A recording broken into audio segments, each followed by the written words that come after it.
Welcome to day 4 of the Better Teacher Organization Challenge.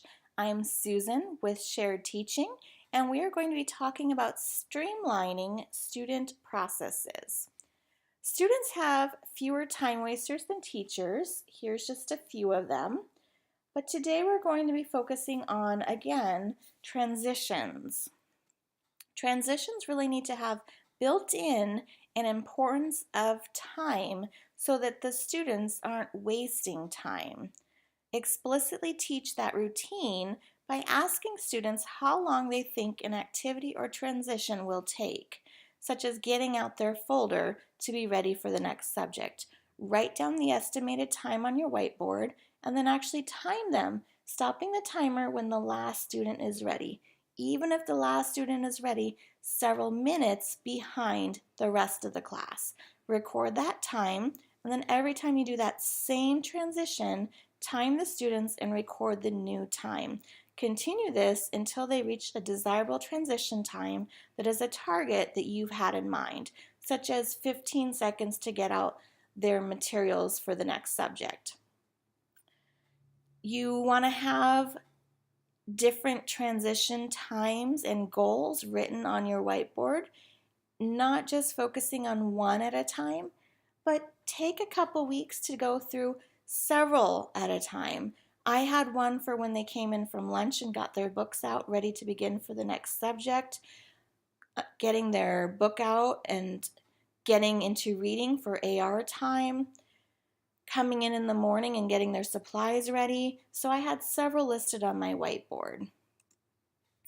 Students should also have supplies in a spot where they know where it belongs, they know how it belongs, and they can easily access it when they need it. I give each group a supply tub. In that tub is just a few things, 1 or 2 sharpened pencils, whiteboard and erasers for the entire group, box of colored pencils, an eraser, and 1 glue stick. I expect my students to already have individual pencils and glue sticks, but the other things I might not require them to have, so I like to provide it for them. The table captain, whether they need it that day or not, automatically gets that supply tub and brings it to their table. Students that forget a pencil are welcome to use the pencil that's in there, but they do know that it needs to be returned later, and I periodically check and count the supplies that are in each tub. In the middle is how they return the books that they're not using to the shelves. I give each table group a bookmark with a specific color and their table number on it. The table captain is in charge of putting the bookmark under the front cover of the stack of books and then putting it on the shelf for their table.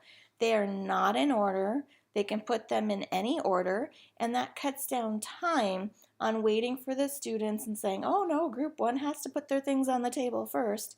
They just know that I expect it to be done quickly, and there's usually not a lot of fighting going on with how they put them on the shelves.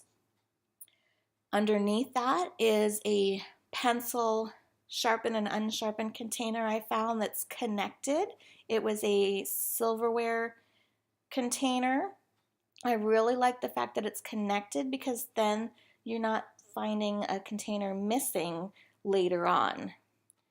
I don't like to do sharpened and unsharpened pencils when I get up into, 3rd and 4th grade, because I feel they should sharpen their own pencils. They should come prepared with 4 pencils ready to go. I give them time at the end of the day and only the end of the day to sharpen their pencils.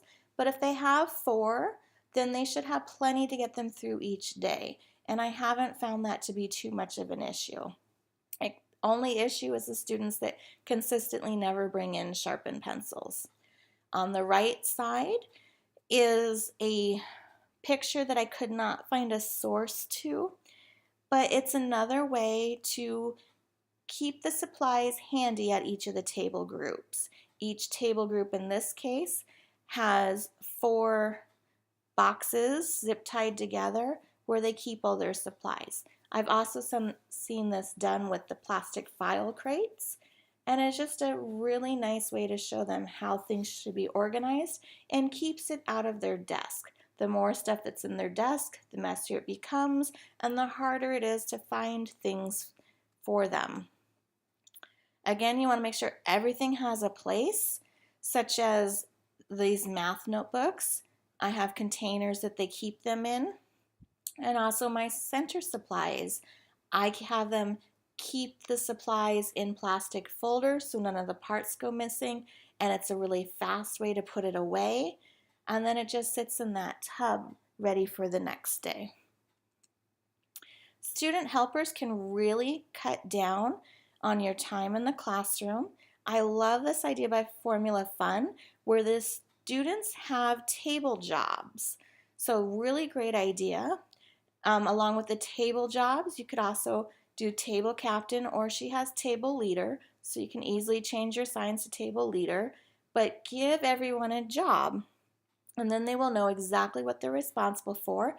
And it also eliminates you trying to figure out who did not pick up their table properly when you already know it was the person that was on the cleanup crew. Have student jobs. I do not recommend having a job for everyone in the classroom because I find that's a lot to manage, and I only usually do 4 to 6 jobs depending on what I'm doing in my classroom. I've done that all 10 years of being a teacher, and I find that works what's best for me is having less jobs because I already have a table captain and individual students help me out with things. Okay? Students can help with a lot of things in the classroom, and it really cuts down on how much you have to do if you can train them to take some of that load off, especially passing out papers, filing papers. Now, I do want to say I don't allow them to file papers that are graded assessments. I file those myself, or I have a teacher assistant that comes in sometimes and can file those. But I would prefer not to have students sharing grades or knowing grades of other students.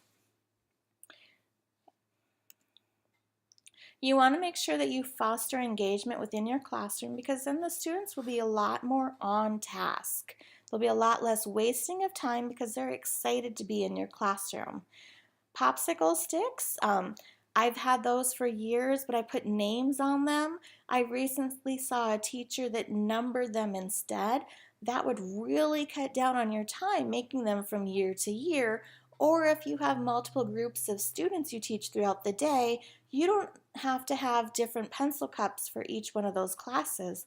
Just one cup for any of the classes, and that cuts down on your prep time as well, especially for the following year. You don't have to relabel everything. Offer regular brain breaks for the class. If you haven't heard of that, a brain break is simply a quick 1 to 2 minute activity. It could be watching a YouTube video that they follow along to. I like to put in academic kids songs, especially things like from Jack Hartman, where they can count along to the song, and it just gives them a little bit extra academic practice, but in a more fun way, so they're taking a little bit of a break. Offer students choice in the classroom. Kind of like one of those parenting tips where you say, would you rather eat the carrots or the broccoli? But you guide them into the choices that you want them to make, but they will still be allowed to have a choice. I always like to have the room arranged in table groups. That really helps with the engagement. You can plan a lot of activities that involve their group, and then make sure students have accountability and ownership in the classroom. There's a great activity called Good Things that you can start with your students that only takes 3 to 5 minutes, depending on how long you allow the students to talk. But you're basically calling on a student and asking them to share one good thing about their day from the day before. Of course, you want to model what's appropriate and inappropriate, but that really helps build in that sense of ownership and that sense of community within your classroom, and I urge you to give that a try. You also want to make sure that your classroom has predictability. Routines are so important. Really make sure that you know what you want students to do and what you expect them to do, and you'll have a smoother running classroom, and the students will be running smoother through their day. A great idea from Young Teacher Love is to have an anchor chart of exactly what you want that desk to look like. So little Johnny, even though you say clean your desk, he might not know what a clean desk looks like. Just like at home, he might not know what a clean room looks like because you have to show him what your expectation is. So take a picture of a clean desk, make an anchor chart, make sure you are explicit, and it sounds silly, but go through your day and find all those little things that you have an issue with in your classroom, whether it's how the kids sharpen the pencils, asking for the bathroom, cleaning their desk. If it's bothering you, step back and think to yourself, what can I change to make it different? Am I being predictable enough? Maybe that's where the breakdown is occurring. Thank you so much for watching day 4. And if you haven't signed up for the Better Teacher Organization Challenge, I urge you to visit that link and sign up so you can receive access to the workbooks. Thank you so much and have a great day.